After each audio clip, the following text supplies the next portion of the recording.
So welcome back to the vlog. Today I am headed in right now to do a full Chevy Silverado. I have a very busy schedule today, and in no particular order, actually the exact order, a Cadillac DTS full with windshield strip and sunroof. And then we have a Ford Focus that's likely to be the hatchback style Ford Focus. I really don't see the sedans very often. We have a Chevy Impala. That could go either way with the time of year. Likely a newer one. I don't see the old ones very often. I used to see a bunch of like the 2007 models. We have a Dodge Charger, which is actually kind of cool because last week we did a Dodge Challenger with that defroster issue, so that's going to have the exact same issue that I can gloss over again real quick. And then we have a Hyundai Veloster. Hyundai? How do you guys say it?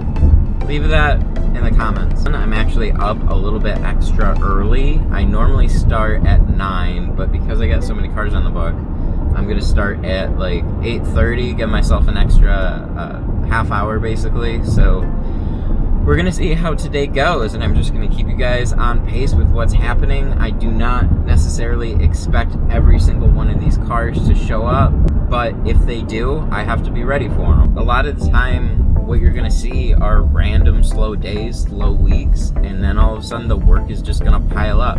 And when that happens, you have to be ready for it.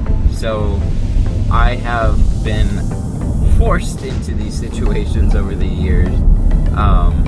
Not always been super happy about them, but at the end of the day, they help me make a pretty good living. So we're going in to knock out one of these days and then kick back for the weekend before we start it all over again the next week. I made a bit of an oopsie on this truck. These doors are a little bit taller, so you can't take a 36-inch roll and split them in half. And that's all I got right now, unfortunately. So normally I would take a 20-inch roll. It gets very noisy here. So normally I would take a 20-inch roll to these doors, back doors. Actually, everything's getting done. So front doors, back doors, and back glass, and that 20-inch roll is really good for all of it. But we're gonna have to take a 36-inch roll, flip it sideways, and we'll be good to go that way. Okay, so the first truck is all set. I am now headed back to the main shop. This one took a little bit longer than I would have liked. Just, general setting up, unpacking, packing back up, and then I had to stop for gas. So I'm running about 20 minutes late to the next appointment, but considering that this one was set for 9 o'clock, got there actually about 8:30. Took like an hour, 15 minutes total for the truck. So not too shabby, just would have liked to get that done in probably about an hour. That way I'd be closer to when the next car is going to be there. But I got to make that time up on the next vehicles, and because I'm going to be all situated in one shop, everything should go pretty smooth. We'll see what shows up, and I'll keep you guys posted. Okay, so we have the first car up. It is a Cadillac DTS with the old school cloth top.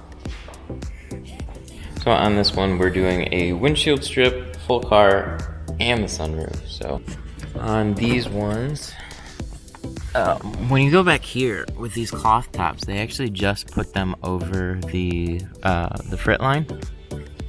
You have to kind of shift around the film when you go to shrink it. It's a little bit weird. Definitely helps to have a plotter for something like this. And then what's weird about this windshield is we have a little button antenna that I have to cut around. Haven't seen one of those in a while. Pretty annoying pillars too. This is a little gross. Okay, so quick status update on this car. Let's flip this around. We have the doors and the quarters done. I have the film on the back glass to be shrunk. So that side's all done.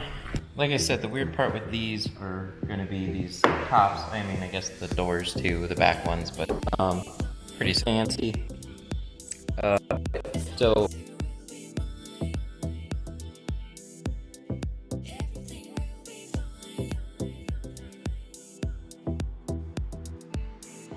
Okay, so we are done with the DTS. We did the sunroof, we did the full car. Shades, I don't even remember, but it looks good. Something like limo in the back, 35. I was right about the Focus being a hatchback. I just wasn't sure how old it was. It's an 04. Yeah, it's that time of year for sure. You know, everything that you're not used to seeing, it still exists. It just comes in this time of year. I gotta shut this off before I get demonetized. Alright. Do you love when a customer cars come in and it's a old stick shift and you're not exactly sure which where the reverse is on this one? Oh, we're going backwards. It's right by first. It's been a long time since I drove one of these older ones. Well, this was a jump in time. Focus is done. We did limo. Shit's dark. So I'm pulling this around right now. I was trying to play catch up basically, and this car is super easy, and I didn't really have anything particular that I wanted to show on it, other than it would be quick, but used it as a way to make up some time. So now I'm back on track. This is vehicle number 4, and I gotta go hop into vehicle number 5. Wait, no. This is vehicle number 3. I'm going over to vehicle number 4. And there she is. Okay, so vehicle number 4. This is a Buick Regal. This isn't gonna work. Okay, so this is a Buick Regal. I'm pulling it around right now. The seat is like super far forward. What is there to say about the Buick Regal? Tight seals, kind of like the LaCrosse. Just on like this backside here.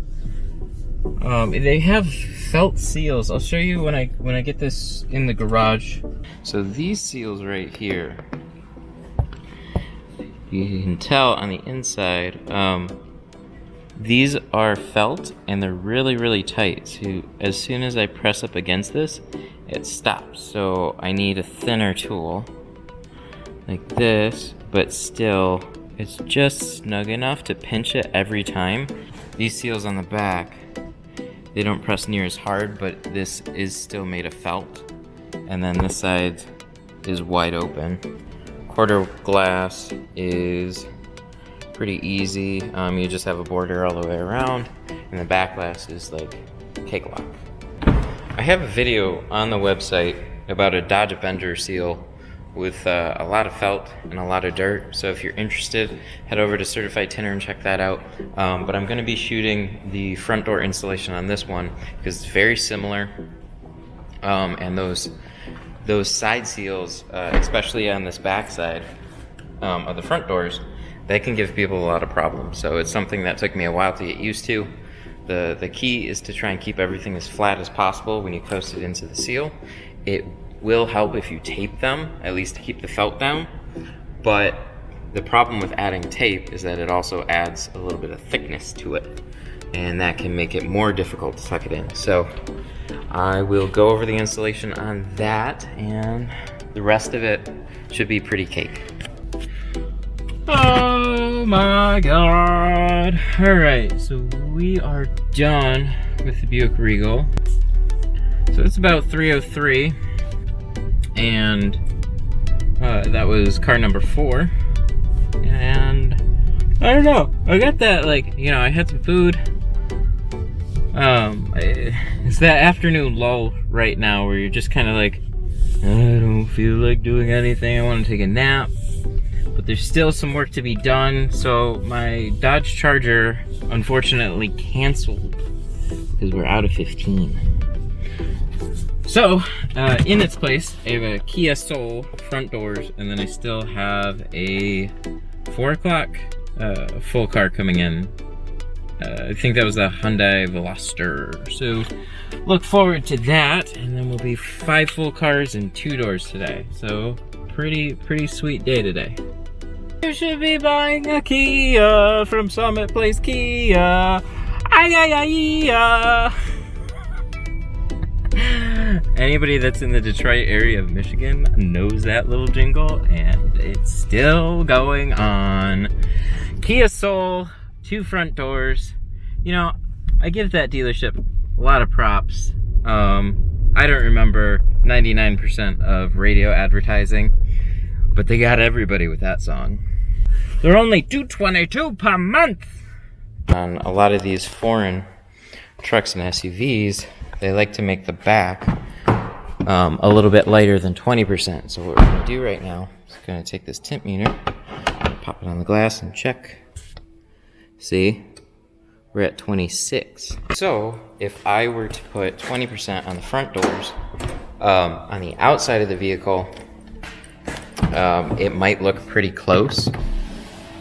But on the inside of the vehicle, when you're looking out, the difference between the tinted windows from the factory and aftermarket, the aftermarket is going to look darker. So really, that comes down to personal preference. Most people want them to look the same on the inside of the glass, so I'm going to go ahead and put 30%, because that's the closest that we have. So putting a 30% over the glass is actually going to drop it down probably around 26%.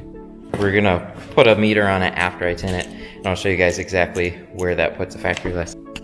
Also, see, this is clear glass, but it meters at 75. So you have to take that into account when you put, you know, like a 30% or 20% over it.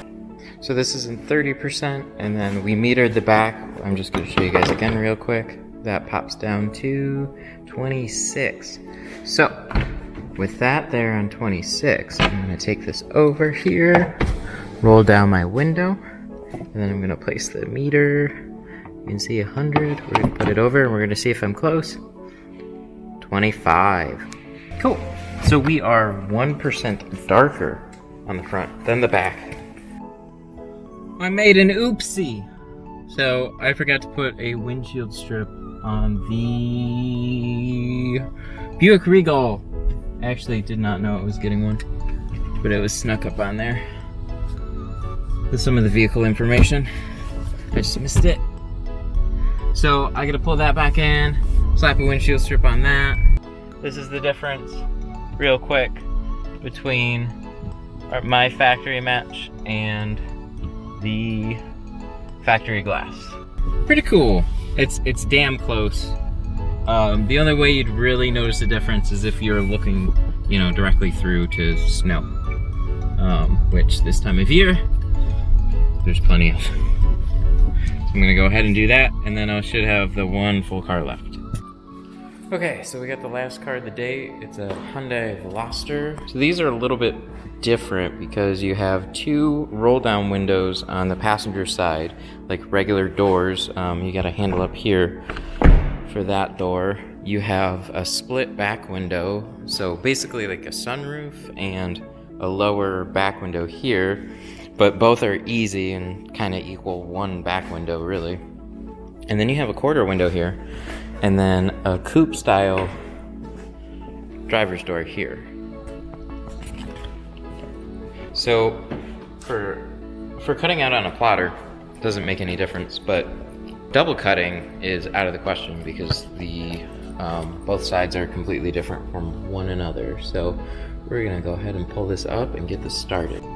Oh my God! We are done. Last car of the day, the Veloster. Went alright. The bang, bang, I get it. My seatbelt, it's just in the parking lot. The back glass was a bit of a pain. The top part's real flat. That wasn't a big issue, but the little piece underneath it is kind of curved. So, I don't know, there's just some it's hard to reach. The panels gets in the way, so it's just kind of awkward to try and heat out those last few things. But other than that, all the seals are pretty loose, and it's an easy car otherwise. So that's it, I'm done. Oh, it was a busy day today. 5 full cars and a set of doors with a little bit of travel time in between there.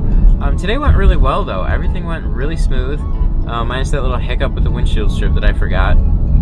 Or I just didn't catch on the invoice. Oh yeah, there were 2 windshield strips and a sunroof too, on top of all of that. Thank you to everybody that has joined the website since my last vlog. It's been really cool to see. My Thursday's live stream, that was a Dodge Avenger front door installation, but it was from a body shop, so it was completely disgusting. If you are interested in watching that, it's up on the website right now. And also, I'm not sure what I'm going to be live streaming next Thursday, but whatever it is, it will be at 9:30 p.m. on certifiedtinter.com, and then also Patrick will be 9:30 p.m. on Tuesday night for his regular live stream also as well. So tune in for that, please. It's been super cool having you guys hang out with us, and we get to talk window film. If you have any questions about today, I meant to get to some that was in last week's vlog. I'm going to be answering some of your questions here in a video. So leave down in the comments below if you think of something that you would like to like answered, and then also I answer questions in the live stream. So that is that. Oh yeah, just remembered real quick. So I'm adding a couple of installation videos to the certifiedtinter.com website, and then also a double cut, how to double cut on a Dodge Ram, and I think there's something else in there that I'm forgetting, but basically there's going to be more videos from me on that website, more so than what I posted in this vlog. Also, if you would like to see the installation that I did in this video, please go over to Certified Tinter 2 and check that out. And I love you, gang. Thanks, bye.